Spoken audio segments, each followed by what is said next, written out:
Hello everyone and welcome back to another recap. Today was round 4 of Reykjavik Open and it was quite a game. Let me show you what happened.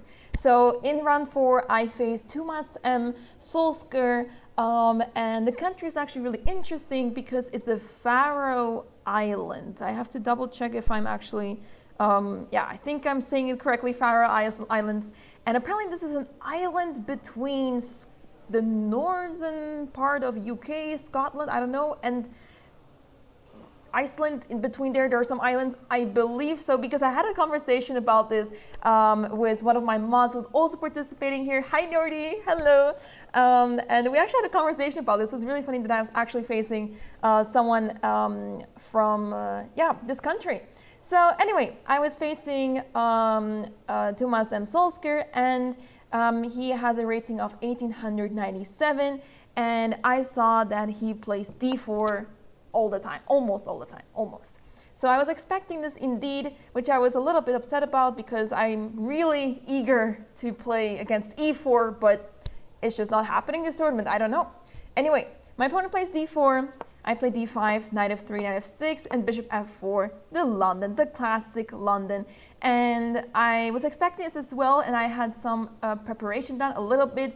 I have to admit most of my preparation was doing Puzzle Rush because I was a little bit upset about not finding tactics yesterday, which I should have found. So I thought, okay, I need to work on my tactics. It's been a hot minute, so I should work on that and stay sharp for my game. So that's what I mostly did, but I also checked a little bit for the opening preparation, and I play e6 here, e3, c5. This is all what I prepared, knight c6, and my opponent plays knight bd2 here.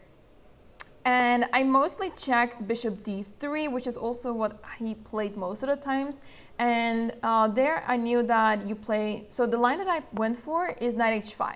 So when it's after bishop d3, it makes a bit more sense, let's say knight h5, bishop g5, to then play queen b6, and the attack on that pawn is pretty strong, you know, because once that knight is on d2, let me show you actually what happened in the game because it's very similar. So what happened in the game was I played knight h5, so I am kicking the bishop away from there. I want to capture it. And after bishop g5, I went for queen b6. And now in this position, it's not so great anymore because you are attacking the pawn on b2, but it's not so clear if you actually can capture it because there's always rook b1 issues. The queen gets sort of stranded over here, and you don't really want to get stuck there with your queen. It's very dangerous. So you have to be careful. The pawn on b2 may be a poison pawn.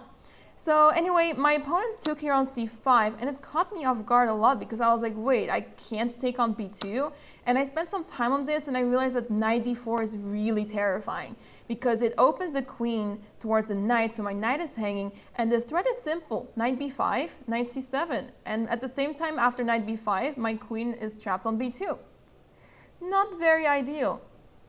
So I started to realize that I did something wrong in the opening.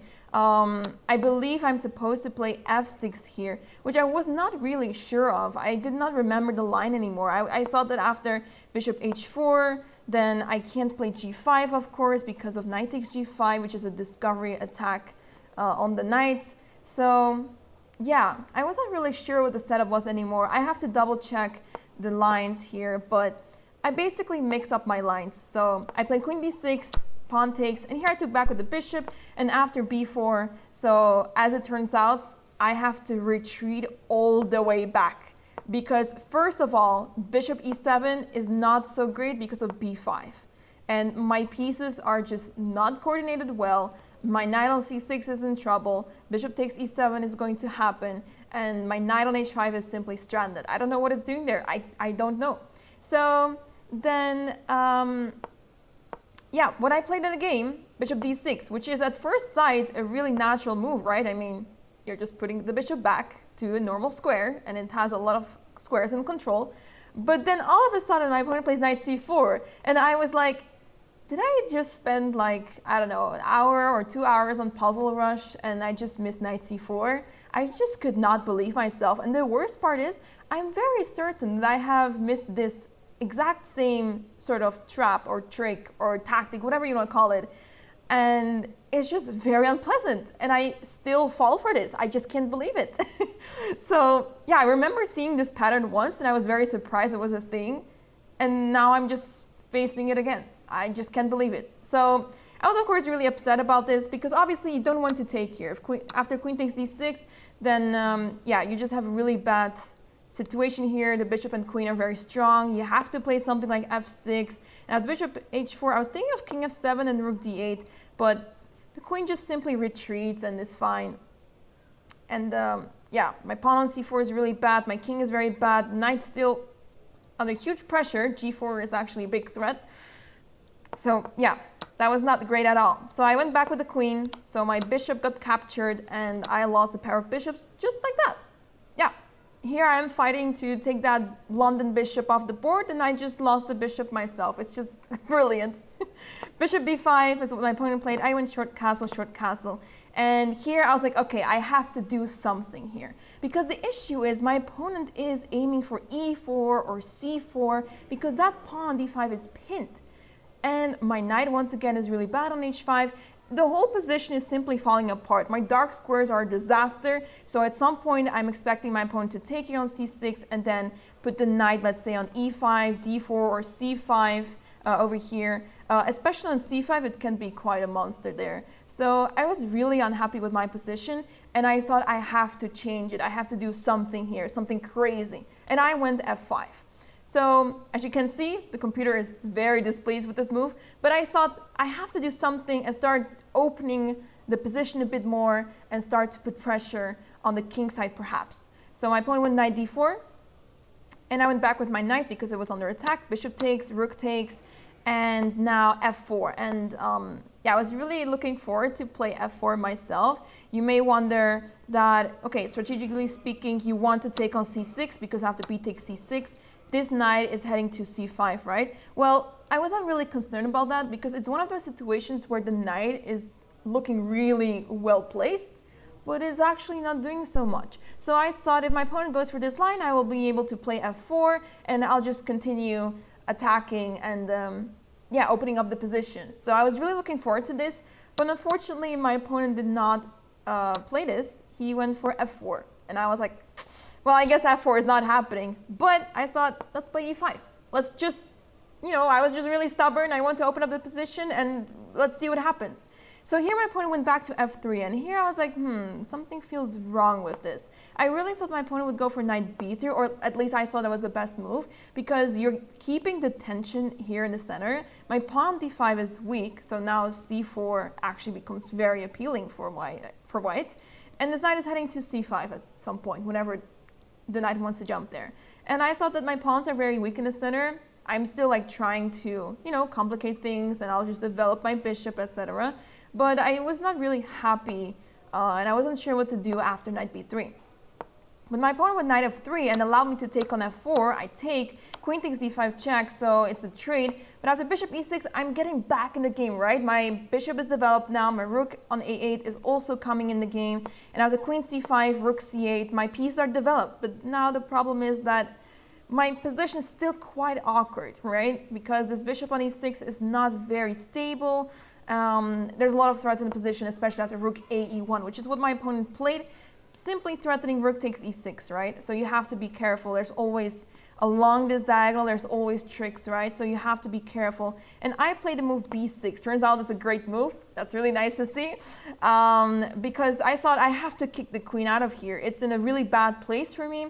And the threat is simple. Knight e5 was in the air. So I have to get the queen out of here. If the queen retreats to e3, I thought I simply take that, rook takes. And I was hoping that after bishop takes a2, I just have a decent endgame, and it may end in a draw still. It may not be enough to win this game, but I thought I can try, right?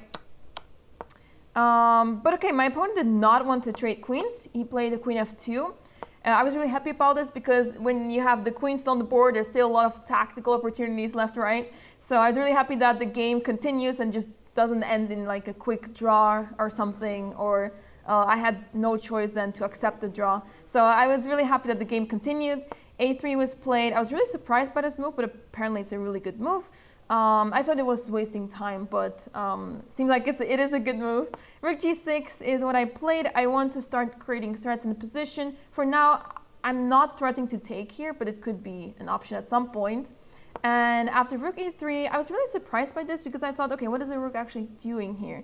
Part of me was hoping that my opponent would play knight h4 or would be appealed to do this, because after queen takes h4, queen takes h4, which is what I wanted to do, there's rook takes g2. And then you have the famous windmill, and this is actually even a checkmate, even worse.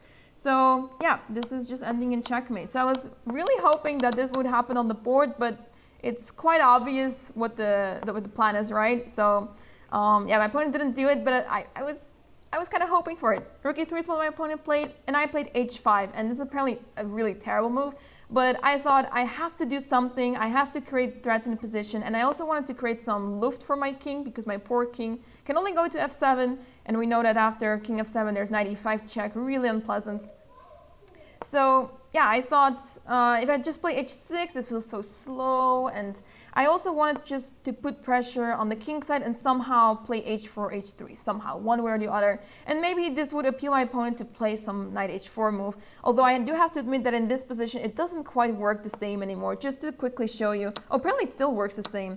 I was not sure anymore. Oh yeah, and this position is actually fine, because I take the queen. I'm not checkmating anymore, but I'm taking the queen. So in this position, it was fine.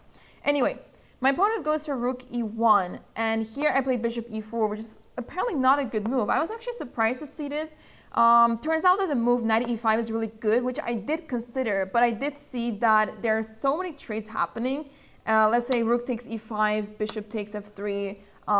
Actually, this is not good because of the pin, but let's say I would take with the queen instead. There will be so many trades, it would be equal, and I thought, no, we're not doing this. I did consider knight e5, but because of the amount of simplification that was going to happen after that, I didn't like it at all. So I played bishop e4 instead. Bishop d3, rook f8. So here, I'm kind of in a phase where I'm like, hoping for the best. I know I'm worse. I am very consciously aware of this, but at least I have some activity going on. Maybe I can start creating threats here. Who knows?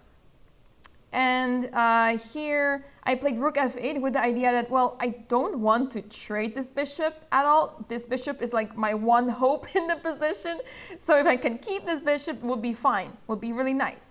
And the thing is that after rook f8, I'm simply setting up a lot of threats on the f file. So let's say my opponent takes, f takes e4, and all of a sudden this knight is in big trouble.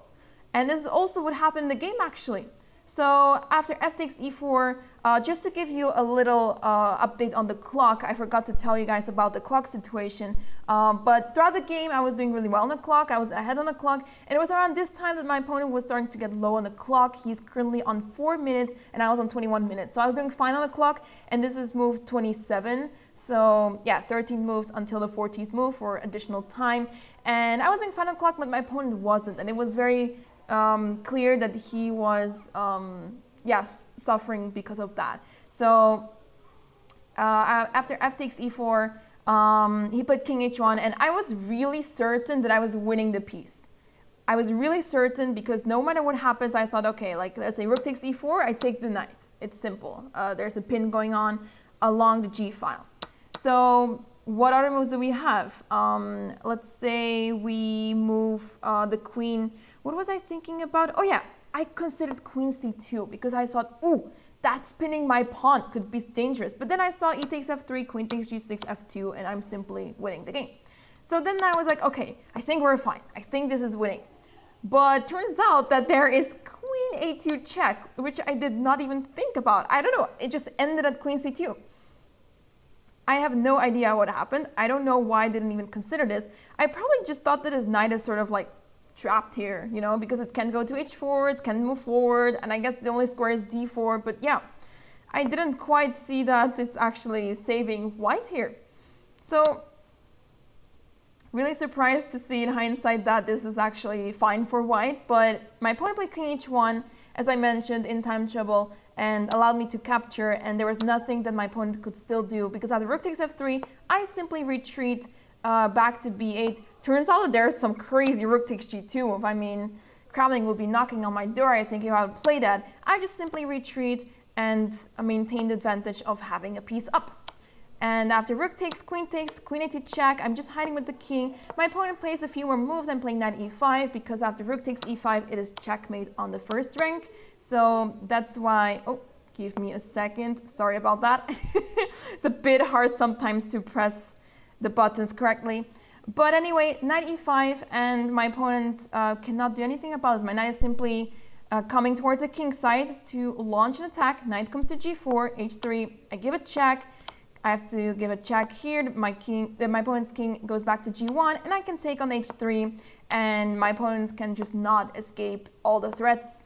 And I was very certain in the position that there's a forced checkmate here, but I just went for the practical way. I went back with my knight, and I'm basically asking my opponent, what do you do? And this was the 14th move, and my opponent resigned here. So yeah, there were too many threats in the position. Of course, you can still try to go back with the queen, but then I was thinking to just take on g2 and just win the endgame really easily. So yeah, it's really easily winning here for black, and yeah, really happy with the win after all. It was very scary for the longest time. I really disliked how I played the opening. I really have to check how I should play this properly because this was quite a disaster and I was in big trouble for the longest time.